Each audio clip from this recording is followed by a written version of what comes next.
경기도 안성 양성교회 김손진 목사님이 40년 목회하시는 동안 만나신 이렇게 좋은 예수 소개합니다. 1995년 교회 건축을 시작했다. 인부들이 땅을 파보더니 환호성을 질렀다. 땅 밑이 다 안반이에요. 반석이 쫙 깔려서 자갈을 깔 필요가 없습니다. 여긴 10층 건물을 올려도 됩니다.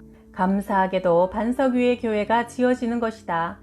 교인들은 신이 나서 밤낮 합심기도와 금식기도를 드렸다.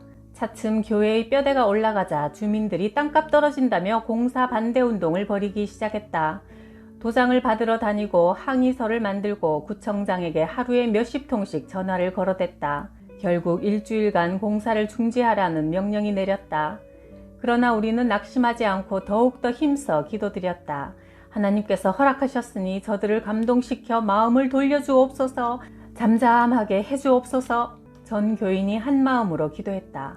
마침 그때 반대하고 다니던 주동자가 발을 잘못 디뎌 크게 다치는 사고가 일어났다. 깁스를 하고 누워있으니 도장을 받으러 다니지도 못하게 되었다. 그러자 소문이 이렇게 났다. 양성교회는 하나님이 함께하는 교회라 건드리는 사람은 큰 재앙을 당한다더라.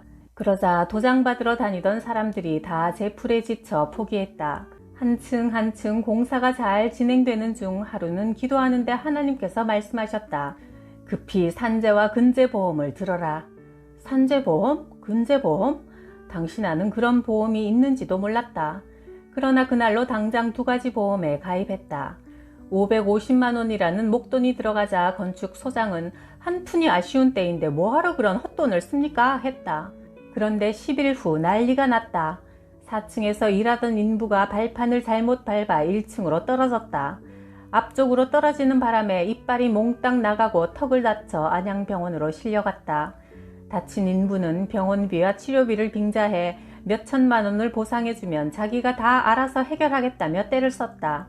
우리는 산재보험, 근재보험에 다 들었으니까 보험회사에서 처리해 줄 겁니다 하자 인부가 눈이 휘둥그레지며 놀라서 물었다. 아니, 보험을 언제 들었어요?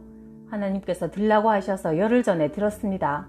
이야, 이 교회는 진짜 하나님이 살아계시네요. 그러더니 더 이상 말이 없었다. 만일 그때 500만 원이 아까워 꾸물거렸다면 엄청난 피해를 볼 뻔했다. 순종 잘해서 복받은 것을 간증하니 전 교인이 큰 은혜를 받았다. 20년 전부터 하나님께 기도할 때마다 응답하신 말씀이 있다. 네가 40대 후반이 되면 지친 영혼들이 와서 기도할 수 있는 기도원을 주리라. 그래서 나는 이렇게 말씀드렸다. 하나님, 전 아직 젊어서 산속에 가서 살고 싶지 않아요. 할 일이 얼마나 많은데 저더러 기도원을 하라시는 거예요. 93년 고난주간 때 일주일 금식하며 기도하는데 하나님께서 환상을 보여주셨다. 높은 산 밑에 초라한 외딴집이 하나 있고 그 앞에 지저분한 계집도 있고 옆에 창고에는 부처가 서 있었다.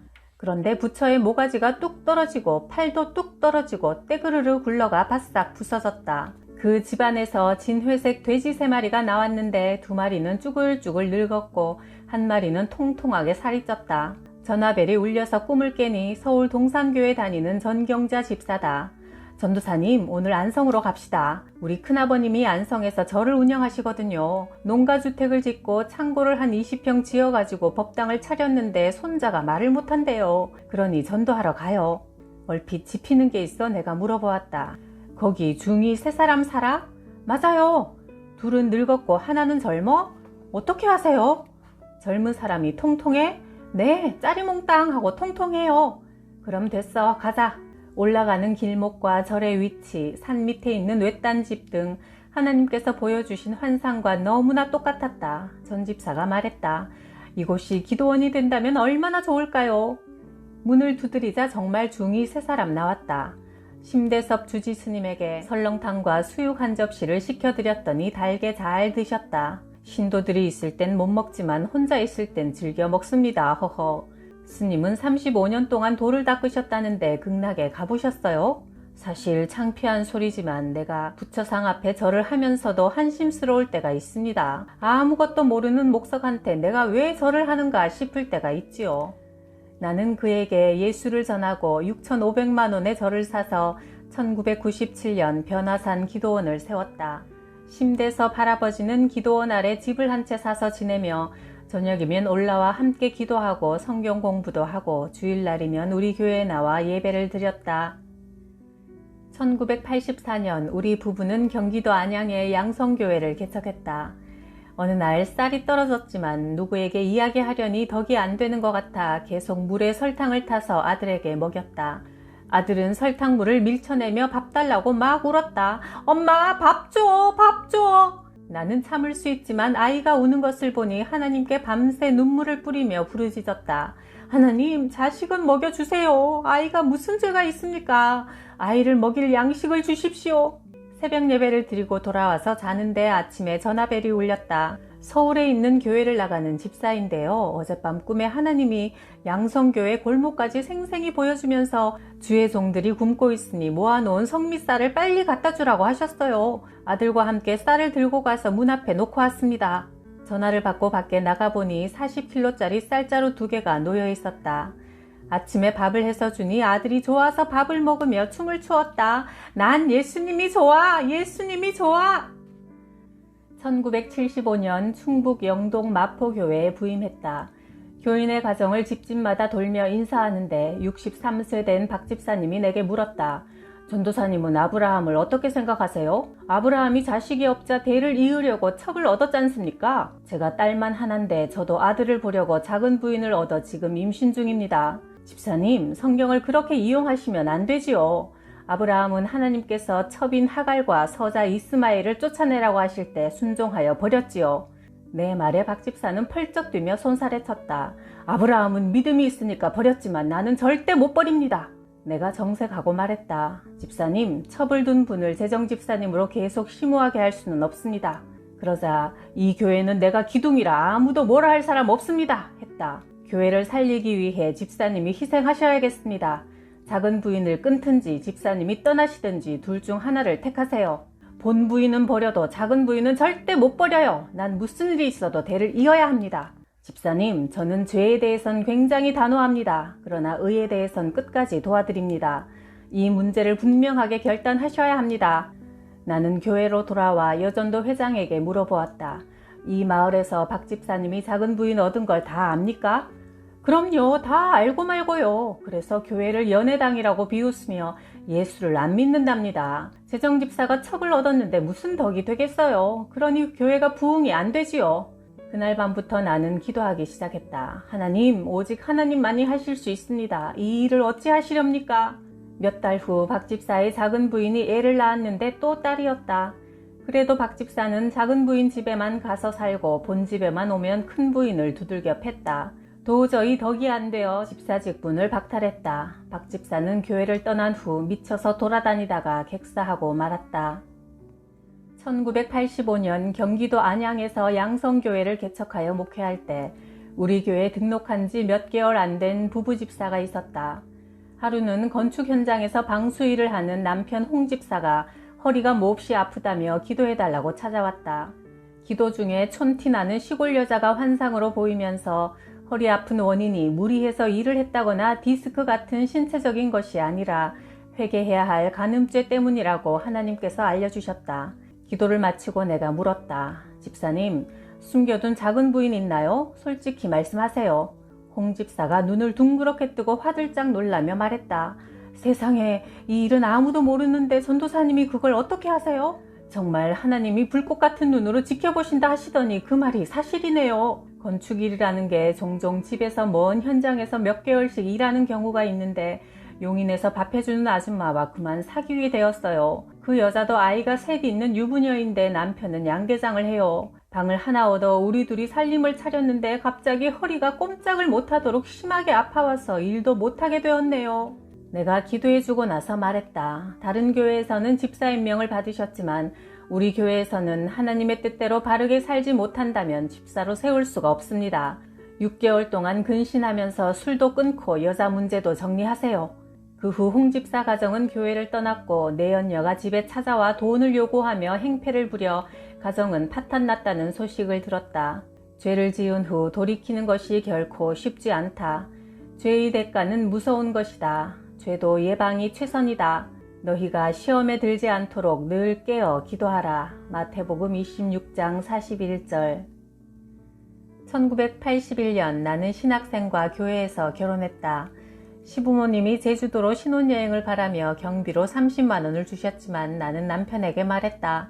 우리가 하나님 앞에 둘이 손잡고 처음 주의 일을 시작하는데 이 신혼여행비는 신학교 등록금에 보태 쓰고 신혼여행으로는 수원에 있는 칠보산 기도원으로 갑시다. 우리 부부는 거기서 사흘을 금식하며 우리의 일생을 맡기는 기도를 드렸다. 시부모님이 시작은아버지 댁에 다녀오라 해서 인사를 드리러 갔다. 풍성한 저녁을 잘 먹고 우리를 위해 준비한 방에서 기도드리고 누웠는데 갑자기 온 몸을 삼배로 칭칭 감고 얼굴만 내놓은 키 큰 남자 시체가 윗목에서 내가 누워있는 아랫목으로 떼구르르 굴러오더니 내 몸을 딱 치고 나서 다시 떼구르르 윗목으로 굴러가기를 2번이나 반복했다. 얼굴을 보니 눈이 큼직하고 잘생겼다. 깜짝 놀란 내가 벌떡 일어나 남편에게 말했다. 남편이 얼굴이 새파랗게 질려 건넌방으로 건너갔다. 작은아버지, 저 방이 대체 누가 살던 방이에요? 내 말을 들은 작은아버지도 얼굴이 하얗게 질리면서 말했다. 사실 그 방은 애들 삼촌이 쓰던 방인데 얼마 전 연탄가스로 죽었어. 총각이었는데 키가 크고 얼굴이 멀끔하니 잘생겼었지. 나는 바로 그 자리에서 작은아버지에게 전도했다. 작은아버지, 예수 안 믿으시면 큰일 나겠습니다. 그를 따라다니던 귀신이 그 사람의 형상을 입고 심술을 부리네요. 이 가정이 빨리 예수를 믿어야지. 안 그러면 계속 귀신에게 해코지 당하게 생겼습니다. 내 말에 작은아버지가 깜짝 놀라 물었다. 그럼 예수만 믿으면 괜찮겠는가? 그럼요. 아무 일 없지요. 그 이튿날 수요일 작은아버지 온 가족이 창내교회로 나가 등록했고 오늘까지 아름다운 신앙생활을 해오고 있다. 1979년 9월 30일 꿈을 꾸었다. 박정희 대통령이 총격을 당해 죽었다며 온 국민이 울고불고 슬픔에 잠겼고 하얀 국화꽃으로 장식한 차들이 국립묘지 쪽으로 쌩쌩 달려갔다. 온 나라가 검은 조기를 건 희한한 꿈이었다.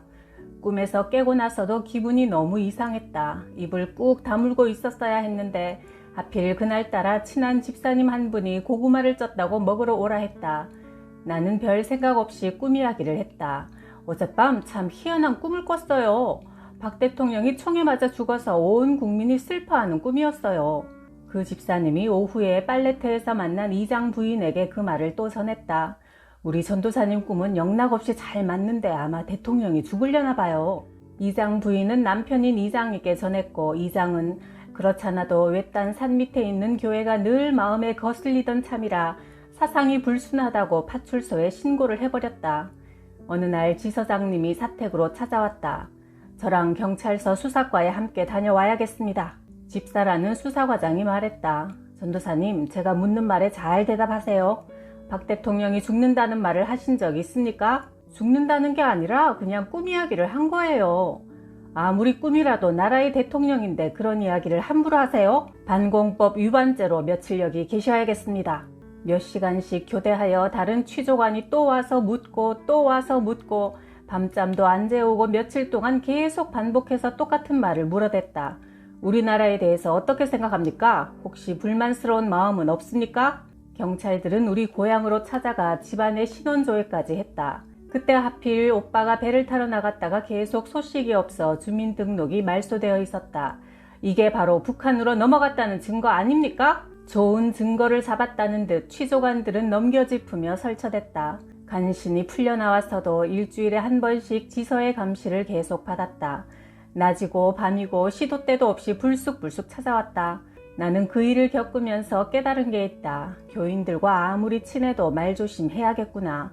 그 후 한 달이 채 못 되어 대통령이 정말 총격을 당해 서거했다. 그날 지서장이 찾아왔다. 전도사님 말이 맞았어요. 이제 전도사님의 혐의가 완전히 풀렸습니다. 기도하시는 분이라 정확한 꿈을 꾼 것을 사상이 불순하다고 취조를 해대서 정말 죄송합니다. 어떤 신학생 하나가 나를 찾아왔다. 이상하게 집중이 안 되어 성경도 눈에 안 들어오고 마음이 심란해 기도도 안 되고 공부도 할 수 없다며 소문을 듣고 우리 교회 금요 예배에 찾아온 것이다. 이야기를 들어보니 기도원에서 혼자 기도하다가 귀신이 들렸다. 대적 기도를 하니 얼굴이 시커멓게 변해서 혀를 빼물고 몸부림을 쳤다. 결국 악령이 굴복하여 나갔다. 다음 주 금요 예배 때 와서 간증했다. 악령이 나간 순간부터는 그렇게 머리가 개운하고 맑아졌고 기분이 상쾌하고 집중이 잘 되어 성경 말씀이 머릿속에 쏙쏙 잘 들어옵니다. 기도하는 곳에 마귀의 공격도 있으니 믿음이 약한 자들은 혼자 기도원이나 산기도 가는 것을 피하고 믿음 있는 자들과 함께 동행하는 것이 좋다. 1979년 12월 교인 8명과 대구의 철장기도원으로 2박 3일을 작정하고 갔다. 밤이면 기도하고 낮에는 성경을 읽었다. 둘째 날 교인들이 기도굴로 뛰어 올라왔다. 전도사님 큰일 났어요. 전도사님 어머니인 정순남 권사님이 미쳤어요. 아무한테나 짝대기를 휘두르고 난리예요. 가보니 어머니가 눈이 완전히 뒤집힌 채 욕설을 퍼부으며 길다란 짝대기를 아무에게나 휘둘러 패고 있는데 기운이 아주 장사였다. 내가 어머니를 향해 큰 소리로 외쳤다. 예수의 이름으로 거기 서! 그랬더니 짝대기를 든 채 꼼짝 못하고 서 있었다. 예수의 이름으로 이리 와! 어머니는 내게로 걸어왔다. 이 악한 영아, 너 어디서 들어왔어? 안수기도 받을 때 들어왔지. 내가 너 망신시키고 교회를 쑥대밭으로 만들 거야. 예수 그리스도 이름으로 명하노니 더럽고 악한 영아, 어머니에게서 썩 나갈지어다. 어머니가 땅바닥에 대자로 쭉 뻗더니 한참 후 일어나서 둘러선 우리에게 놀라서 물었다. 왜들 울고 난리가 난겨? 나는 그동안 있었던 일을 어머니에게 이야기해주고 어찌된 일인가 물었다. 내가 바위 위에 엎드려 기도하는데 어떤 여자가 와서 다짜고짜 머리에 안수를 하잖아. 눈을 뜨니 벌써 저만치 도망치더라고. 그런데 그 순간 몸에 오싹오싹 소름이 끼치면서 이상한 행동이 막 나오지 뭐냐? 그리고 그 후의 일은 잘 모르겠구먼. 나는 2박 3일 있기로 한 것을 취소하고 그날 바로 돌아왔다. 본 교회에서 기도드리는 게 더 안전할 것 같았다. 나는 교인들에게 함부로 아무에게나 낯선 사람에게 안수받지 말라고 주의를 주었다. 우리는 교회에서 함께 2박 3일의 작정 기도를 무사히 마쳤다.